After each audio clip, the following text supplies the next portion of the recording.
Does your perfect weekend sound like a group of teenagers, a cabin in the woods, a snowy night, Rami Malek's basement, a couple of ribbed Johnnies, a pair of dead sisters, and family-friendly Christian pranks? Then Until Dawn is the game for you.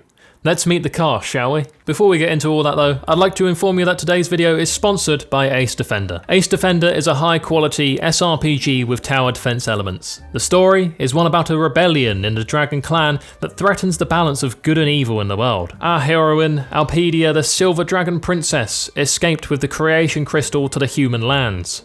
There, she awoke the Creation Crystal and summoned heroes to fight evil. Who are those heroes to ask? There's 5 factions: Divine, Demon, Shadow, Nature, and Light.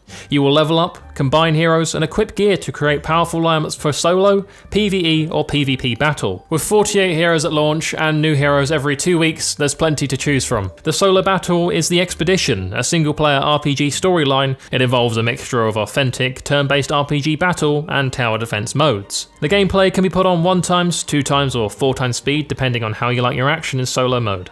The PvE experience involves exploring dungeons, regions, and engaging in trials, leveling up your heroes to collect rare items. There is a PvP within your server, arena, or across servers, which is the King's Arena with multiple lineups. I look forward to seeing you out there. Thank you again to Ace Defender for sponsoring this video. First we have Sam, the kind-hearted girl next door type, who the game describes as adventurous, which is really just code for has a shaky relationship with her father. Sam's an expert climber, and a natural with small animals. Despite her personality being drier than a teenage boy's socks, she's really one of the most likeable characters in this whole thing. So while yes, listening to Sam talk about her hobbies will put you to sleep faster than date night with Bill Cosby, she's also the kind of girl not to second guess you if you ask her to stick a pinky in while receiving a BJ. So swings and roundabouts, I guess. Sam sees a phone buzzing in a bag, so naturally curiosity gets the best of her and she goes over to check whose phone it is when out of nowhere pops Chris. Chris? Well, he's just a bit shit. His trim's shit, his glasses are shit, his coat's shit, he's shit at shooting, he's shit at flirting. Thanks, bro, good talk. He's shit with animals. And he's shit at climbing. And that's the monetization for this video down the drain. I know that might make me come off as like a mean dude, but I'm actually really nice. You see, last week I saw a homeless guy on the street, so rather than giving him money I know he'd spend on drugs or alcohol, I just bought him the heroin myself. So Chris has a crush on Ashley. Fuck me, that's a tongue twister. A character we'll get introduced to later, and it's supposed to be super cute, but honestly, I just want Chris to straight up not have a good time. Like, I don't want him to die or anything, but I'd love him to just have a slightly undercooked chicken nugget and have a terrible weekend riddled with salmonella, ruining his chances of impressing Ashley. Sam and Chris are waiting for their cable car to take them up to the cabin where everyone will be staying this weekend. So, to kill some time, they go around back and do some shooting, because this is America, and apparently there's guns just planted in bushes everywhere. I mean, the most exciting thing you'd find in a bush in the UK is a used needle. Chris attempts to show off to Sam, but his shooting isn't the greatest. He couldn't even hit Amy Schumer from 5 feet away. So feeling emasculated, Chris tries to re-establish some dominance by shooting a squirrel, but all this does is just piss Sam off. Chris is down bad now, and to regain any sort of respect, he'll have to pull the most alpha move out of the bag. Urinating directly into the middle of the toilet bowl at 3 AM, waking up the entire household. Chris and Sam catch their cable car, and waiting for them up the top is Jess, the typical slasher hottie, with blonde hair, good clean pixelated booty, and a reputation for being passed around more than a parcel at a little kid's birthday party. You best believe she's here to stir some tea, sis, because she's also Mike's new girlfriend. Jess is clearly the outsider of this group, as our interactions with Chris and Sam seem a little awkward. And Jess, although the type to sleep with your stepdad if you annoy her, is actually one of my favourite characters in this game. She ultimately doesn't do a lot wrong, and having that pixelated booty doesn't hurt either. Next up, we have 2 people who went on to have successful careers after this game. Well, if you could call being Ninja's best friend and a member of the Superstore cast successful. Matt and Emily. Matt, he's cool, he's chill, he's a sweet dude. Yes, he wears his Letterman jacket in public, which screams my penis is under 3 inches, but ultimately, I like Matt. Emily, however, I've never hated a video game character more in my life. I'm not one to single out and abuse women. I'll abuse anyone and everyone. Men, women, children, there's no sexism over here. So there's no motivation behind this other than Emily just being a huge bitch. She's entitled, got an attitude, lacks sufficient active listening skills, doesn't stop complaining, and expects everything to be done for her. If she was hot, you could forgive her, but it makes it even worse when she's just barely scraping a 6 out of 10. Oh, would you look at that? Here's B-Tech Nathan Drake, aka Mike, trying to jump scare us. Mike's your typical big bad jock man who's probably got a rich family and multiple sexual assault allegations that got swept under the rug. Emily and Mike used to date, so this is incredibly awkward for Matt. I can sympathise with him here. I've actually been in a situation similar to this myself, when I saw my ex getting railed by her new man. Hollywood taught me climbing through her bedroom window at midnight was how I won our heart back, but that quickly turned from romance to PTSD. Mike continues down the path to the cable car, and now Emily suddenly has to go back there too? Yeah, my boy Matt is being cucked, no doubt about it. She even has the cheek to ask him to take the bags all the way to the lodge, and I try to refuse as many times as I can, but ultimately, he caves. I really wish there was an option to hold the bag at her face, but I guess that would be somewhat promoting domestic abuse or whatever. Matt picks up his mood though by jump scaring Ashley, the girl Chris has a crush on.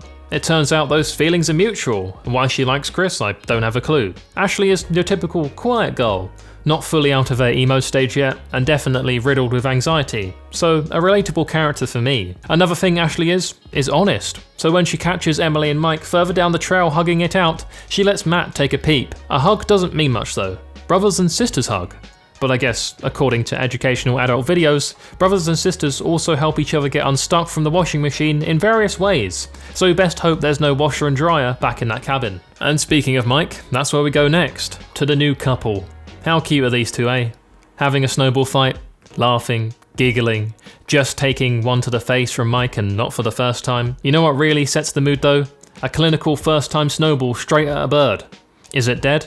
Maybe. The spark between these two is very much alive though. I of course attempt to ruin that spark when I purposely fail a quick time event in hopes this icicle would give them both the type of penetration they weren't expecting tonight. But unfortunately, the game said no and drags them out of the way. Finally, we all arrive at the cabin and we get introduced to our last character, none other than Rami Malek, Oscar winner.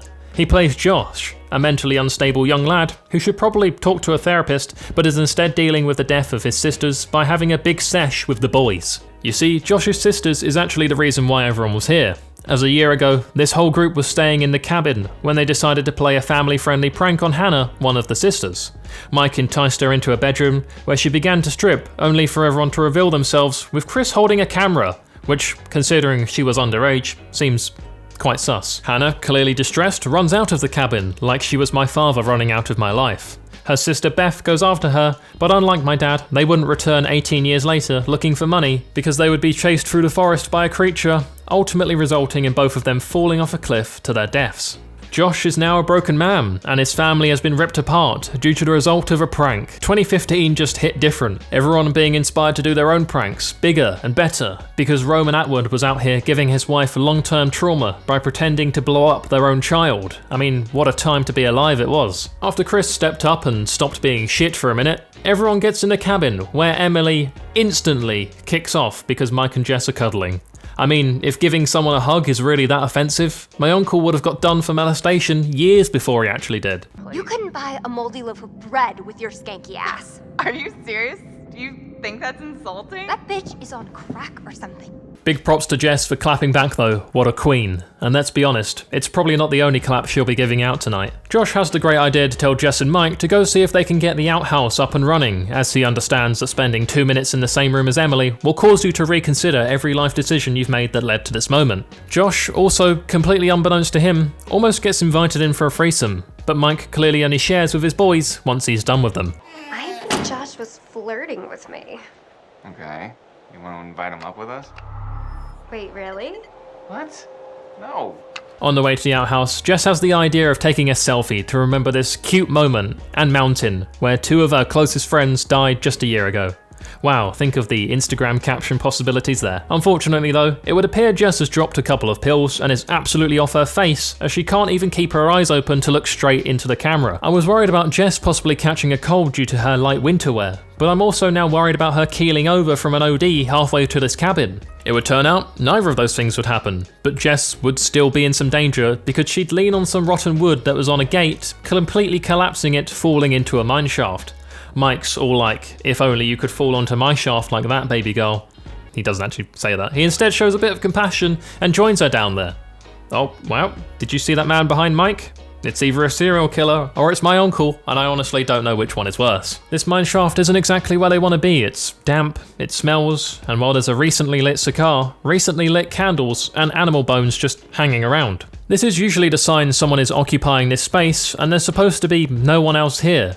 And they don't think to even raise it to Josh or anyone else in the group, they just continue going to the outhouse. Back at the cabin, we have Sam running herself a bath, and I respect this energy so much. Everyone's either moaning or grieving, but Sam's just here to kick her feet up and unwind. What a queen. Sam can't quite relax just yet though, as there's no hot water running, so we've got to take a trip down to Rami Malek's basement and see if we can get it going with him. During these interactions, it comes across that Sam and Josh are actually quite sweet together. You can feel the natural chemistry. Maybe they've been bonded over the brutal death of Josh's sister and Sam's best friend Hannah. How romantic. I'll tell you what's not romantic though, getting chased in the basement by a cloak-wearing, hockey mask maniac that's a combination of Ghostface and Jason Voorhees. Oh, never mind, he's not going to murder us, it's just Chris, the absolute bellend. Sam goes back up for her bath, while Josh, Ashley, and Chris decide it's time to mess with a Ouija board. Josh is definitely in the correct headspace for this, let's crack on. Ashley starts us off with the basic questions you ask at the beginning of any Ouija board session. Is anyone out there? Who are you? How much can you bench? Is the spirit world lit? And is Michael Jackson knocking about anywhere there? The response is a strong one. They say they're sisters of someone and that they were killed. Ashley tries to reassure it was just a prank, bro, but honestly I don't think that works when someone's actually dead. Josh, understandably, is a bit thrown off by this whole thing, so he storms off, needing some time. But Ashley wants to go and investigate the library, as whoever this was communicating said there was some sort of clue in there to figure out who this was and how they were killed. What's in the library? We'll find out soon enough, but right now we're back with the lovebirds. And the mood is slightly ruined when they come across a half-dead deer. Mike does the right thing and steps up, trying to put it out of its misery, but the man must be on those Russian roids as he literally pulls the deer's entire head off. What a unit. I can only imagine how turned on Jess is right now. Whatever half-killed that deer decides to chase Mike and Jess all the way up to the outhouse, where obviously Jess trips, as this is horror media, and if someone doesn't trip over at some point, I'm pretty sure the world would explode. Mike is met with a choice, help Jess or grab the key and let himself in. He proceeds to do neither, which is pretty beta, I must say. Safe and sound in the outhouse now, it was time to move on from dead deers and forest creatures to premarital relations. This kinda reminds me of the time I lost my virginity. JK, never lost it. Stay pure, my little Christians. Jessica feels the need. Before anything happens though, Jessica feels the need after just getting chased all the way into the outhouse to, once again, exit the outhouse and scream about how her and Mike are going to have intercourse. Because Michael and I are gonna fuck. I don't know if this is some kind of mating ritual I've never seen, but it comes off a little strange. And I can't say she wasn't asking for it, but upon her re-entry to the outhouse, Jess is then ripped out the window Madeleine McCann style. Mike's night just went from hitting that to hunting that. If you want to see more Until Dawn, let me know in the comment section down below. This is a different kind of video to do, an interactive game. It was very different to write a script for, and it was kind of fun. I enjoyed it. Thank you guys for watching. I really do appreciate it. And a big thank you as always to those of you who've clicked the join button and become a member of the channel. It really does mean a lot. And I will see you guys all in the next one. Bye-bye. I'd like to just give a huge shout out to my motherload Voiy Bois and above, Gerardo Cruz, Björn van den Hatter, Charlie Waldock, TheGamerTeg, and Zyfin Productions. Thank you guys for your support.